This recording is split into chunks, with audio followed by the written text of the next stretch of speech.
اعوذ باللہ من الشیطان الرجیم بسم اللہ الرحمن الرحیم۔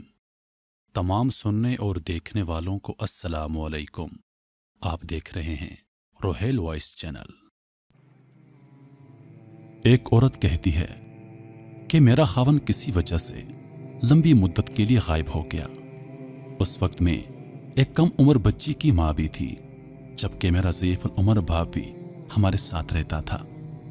ہماری غربت اور مفلسی اپنی انتہا کو تھی اور اکثر اوقات ہمارے گھر میں کھانے کے لیے کچھ نہیں ہوتا تھا۔ اگر ہم دوپہر کو کچھ کھا لیتے تو رات کو بھوکا سونا پڑتا تھا۔ صبر کے ساتھ ہم ہر حال میں اللہ کا شکر ادا کرتے تھے۔ ایک رات کو تو بھوک اور افلاس نے ہمارا وہ امتحان لیا جو اس سے پہلے کبھی نہیں لیا تھا۔ میری بیٹی کو شدید بخار نے آ لیا۔ بچی کا بخار اتنا شدید تھا کہ مجھے اپنی اور اپنے والد کی بھوک بھول گئی۔ ایسی بے کسی اور لاچاری اس سے پہلے کبھی نہیں دیکھی تھی۔ بے قراری حد سے بڑی تو مجھے اللہ تبارک و تعالیٰ کا یہ قول یاد آ گیا کہ بھلا کون بے قرار کی التجا قبول کرتا ہے جب وہ اس سے دعا کرتا ہے، اور کون اس کی تکلیف کو دور کرتا ہے۔ جی ہاں، ہر قسم کی تکلیف، چاہے وہ بھوک کی ہو، بیماری کی، یا غربت اور افلاس کی ہو، یا پھر گناہوں کی، کون ہے اس ذات پاک کے سوا جو ان سب تکلیفوں کو دور کر سکتا ہے۔ یہ سب سوچ کر میں اٹھی اور جا کر وضو کیا۔ واپس آ کر بچی کے ماتھے پر پانی سے بھیگی ہوئی پٹی رکھی اور اللہ کے حضور نماز کی ادائیگی کے لیے کھڑی ہو گئی۔ مختصر سی نماز پڑھنے کے بعد ہاتھ اٹھا کر بچی کے لیے دعا کی، اس کے ماتھے سے پٹی اتار کر دوبارہ پانی سے بھگو کر رکھی اور ایک بار پھر نماز کے لیے کھڑی ہو گئی۔ نماز کے بعد ایک بار پھر بارگاہ الہی میں دعا کے لیے ہاتھ اٹھائے، دعا سے فراغت پر پانی کی پٹی تبدیل کی اور دوبارہ نماز کے لیے کھڑی ہو گئی۔ یہ عمل میں نے کئی بار دہرایا۔ جب میں یہ سب کچھ بار بار دہرا رہی تھی تو کسی نے دروازہ کھٹکھٹایا۔ میرا باپ اور میں حیران ہو گئے کہ بھلا رات کے اس پہر کو کون ہمارے گھر آ سکتا ہے۔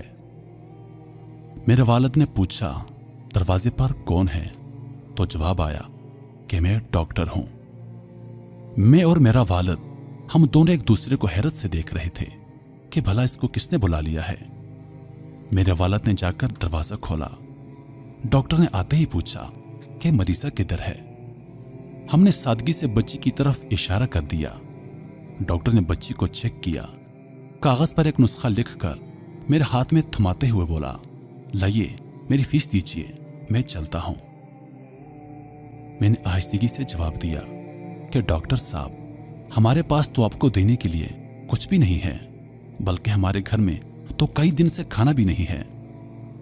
میرا یہ جواب سنتے ہی ڈاکٹر غصے سے دھاڑتے ہوئے بولا، اگر دینے کے لیے فیس نہیں ہے تو مجھے آدھی رات کو فون کر کے کیوں بلایا؟ مجھے اس طرح کیوں بے آرام کیا تم لوگوں نے؟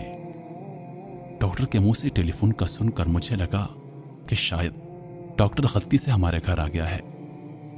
میں نے ہمت کرتے ہوئے ڈاکٹر کو جواب دیا کہ ڈاکٹر صاحب، ہم نے آپ کو ٹیلی فون کر کے نہیں بلایا، بلکہ ہمارے پاس تو ٹیلی فون ہی نہیں ہے۔ یہ سن کر ڈاکٹر نے مجھ سے پوچھا، تو اچھا، کیا یہ فلاں شخص کا گھر نہیں ہے؟ میں نے جواب دیا کہ ڈاکٹر صاحب نہیں، فلاں شخص ہمارا ہمسایہ ہے۔ یہ سن کر ڈاکٹر تھوڑا سا خاموش ہوا اور پھر ہمارے گھر سے نکل کر ہمارے ہمسائے کے گھر چلا گیا اور ہم شرمندگی سے خاموش بیٹھے رہے۔ تھوڑی ہی دیر گزری تھی کہ ڈاکٹر ایک بار پھر ہمارے گھر آ گیا، آنکھوں میں آنسو اور رندھی ہوئی آواز میں بولا، اللہ کی قسم، تمہارے گھر سے اس وقت تک نہیں جاؤں گا جب تک تمہارا پورا قصہ نہیں سن لوں۔ میں نے ڈاکٹر کو اپنا پورا قصہ سنا ڈالا کہ کس طرح میں بچی کے ماتھے پر پانی کی پٹیاں رکھ رہی تھی اور اللہ کے حضور دعا مانگ رہی تھی۔